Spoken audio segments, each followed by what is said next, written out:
كابتن الترجي في التغطية، ثم سمح الدربالي يلعب كرة خاطئة رجعت للملعب التونسي. خطيرة العملية، خطيرة، وهدف أول لمبزة، هدف أول لصالح الملعب التونسي، جاب الهدف الأول. وهذا الهدف الأول لمبيزا الكونغولي، هفوة من دفاع الترجي.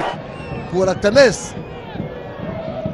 هذه إعادة وهدف، هدف التعادل. حمد الهوني يسجل هدف التعادل لصالح الترجي الرياضي التونسي في الدقيقة الرابعة من الشوط الثاني. تسجيل ثاني أهداف.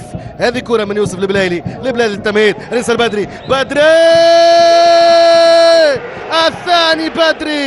الثاني بدري، أنيس البدري الثاني للترجي. هذا اللي حكيت عليه، وهذا اللي قلته، أنه الترجي الرياضي التونسي هو السباق على الكرة.